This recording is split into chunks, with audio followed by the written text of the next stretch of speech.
जय हिंद, वंदे मातरम। मैं हूँ दयावान कुमावत, आप देख रहे राष्ट्र भारत टुडे। आज हम आए हुए येरवड़ा में युवा सेवा संघ और भारतीय संस्कृति रक्षा संगठन की ओर से भव्य मातृ पितृ पूजन दिवस का आयोजन हुआ था और यहाँ के मुख्य अतिथि थे पुणे के कमिश्नर अमितेश कुमार जी और इसी के साथ विशेष गेस्ट भी आए हुए थे। तो उनसे जानते हैं कि उनको कैसा लगा।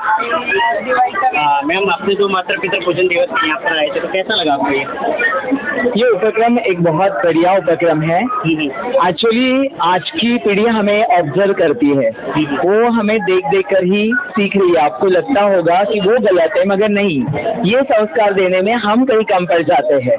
आज जो हमने यहाँ देखा, यहाँ जो अनुभूति आई है, इससे मुझे आशा है और इसे देखती हूँ कि नए जनरेशन को पता होगा और वो अपने आप जान जाएंगे कि उनकी लाइफ में भी उनके माता पिता की क्या वैल्यू है।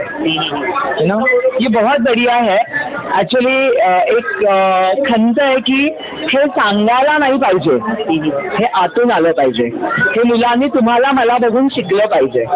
त्यामुळे आपण कुठे उभे राहत हे आपल्याला तपासायला हवंय। म्हणजे हा दिवस जो आहे हा आई वडिलांसाठी आहे, हे त्यांना त्यांच्या आणि आपल्या दोघांच्या विश्वातूनच ते तयार व्हायला हवंय खरं तर। ये जो मातृ पितृ पूजन दिवस का आयोजन आसाराम जी बापू की ओर से चल रहा है और कई वर्षों से चल रहा है ये, और 14 फरवरी को ये मनाया जाता है। जिस तरह वैलेंटाइन डे की जगह इन्होंने शुरुआत की, तो अभी काफी वर्षों से ये चल रहा है।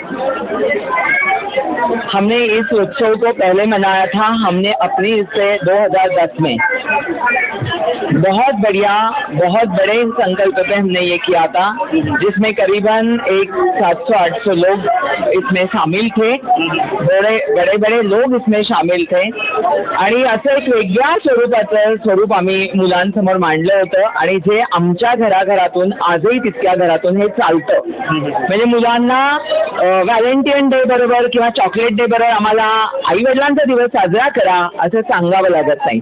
माझ्या आईला तिच्या 61ला मी स्वतः भारताचा मुकुट ज्याला मानलं होतं रोहतांग पासला, मी तिला त्यावेळेस तिचा वाढदिवस मी रोहतांग पासला केला होता। 61 तिची मी रोहतांग पासला केली होती।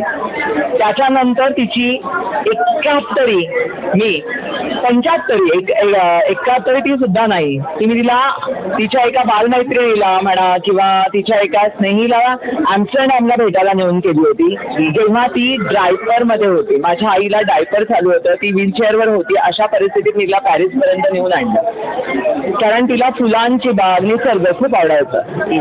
फक्त पूजा घराला, मंदिराला नेणं म्हणजे आई वडिलांची सेवा किंवा आई वडिलांचा आदर्श नव्हे।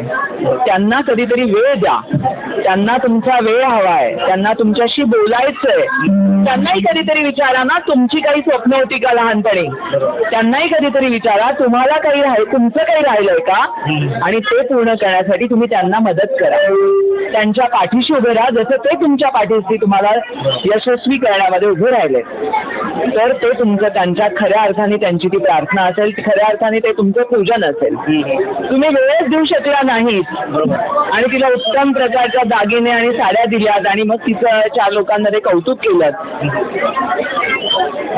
तिला विचारा तिचं काही राहिलंय का।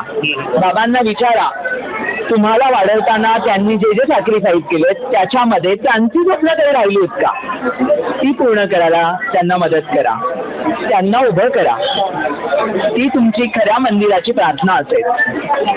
त्यांना आवडतं गार्डन आणि तुम्ही एका मंदिरात, त्यांच्या भावना तुम्ही जाणा, त्यांच्या इच्छा त्यांना व्यक्त करू द्या। काल आलेल्या आपल्या बायकोबरोबर आपल्या आईचं पटत नाही, रोजची माझ्या डोक्याला कट्टर होते म्हणून आपण डायरेक्टच ओरडे सोम गाठतो, तिला त्याची गरज नाहीये, तिला तुम्ही समजून घेण्याची गरज आहे। जर आजच्या माझ्या पिढीला जशा बाहेर सगळ्या मीडिया उभा आहे किंवा अनेक मला मिळतात ना, शिकायला मिळतं, मी यूट्यूबवरून शिकू शकते, मी आज इंस्टाग्रामवरनं शिकू, असं माझ्या आई वडिलांना नाही होतं। त्यामुळे त्यांना पालकत्व काय हे माहीत नव्हतं, पण त्यांना माझ्या पाल्याला मोठं करायचंय, त्याची जबाबदारी आहे, त्याचं नाव उंचवायचंय, त्याला शिखरावर न्यायचंय एवढंच माहीत होतं। ते मला आज जी काही आपण उभे असतो त्यांनी त्या दिलेल्या व्हॅल्यूमुळे आपण आज उभे आहोत। एक गृहिणी सुद्धा उत्तम व्यावसायिक होऊ शकते हे अतिशय खोलपणानं त्यांनी आमच्यामध्ये रुजवलेलं आहे. त्याच्यासाठी तुला व्यावसायिक घरात जन्म घ्यायची गरज नाहीये बाळा. तुझ्यामधली जिद्द, तुझी स्वप्न तुला त्या शिखरावर नेऊन ठेवतील. आलेल्या वेळेला कसं जायचं हे धाडसानं तीच आई तेच बाबा सांगू शकतात. कुठल्याही प्रसंगाला तुम्ही आवाज देऊन बघा, हेच लागले की पहिला म्हणतो आई ग, तेव्हा का नाही येत मित्राची ग बायकोची आठवण आपल्याला येते, ती आपल्या आई वडिलांची येते आणि उभे राहतात तेच राहतात. त्यामुळं थोडासा वेळ द्या. या धावत्या बदलत्या काळामध्ये खूप गोष्टी मान्य आहेत. 2 पावलं त्यांनी मागे येतात, तसे 2 पावलं तुम्ही मागे जावं. ते जसे पण आयुष्यभर त्यांनी सॅक्रिफाईस करण्याचा मक्का नाही उचलला बाळांनो. मी तर प्रत्येक आईवडिलांना म्हणेल आता स्वतःसाठी जगा. 18 वर्षाच्या मुलाला तुम्ही द्यायचं त्या व्हॅल्यू तोपर्यंत द्या की जो वृक्ष मोठं होईल आणि तुम्हाला हा दिवस कोणीतरी साजरा करावा असं सांगावं नाही लागणार. तो रोजच्या रोज साजरा झाला पाहिजे. तो कधी एका दिवसाचा नाहीये, हा जन्मोजन्मांचा प्रवास आहे आणि तो कुठल्या देवदेवतांनाही चुकलेला नाहीये. आपण तर साधी माणसं आहोत. हरिओम आसाराम से बापू ऑल वर्ल्ड शिष्य चैनल सब्सक्राइब करें। आप इस चैनल पर नए नए वीडियो और अपडेट के लिए नोटिफिकेशन चालू करें।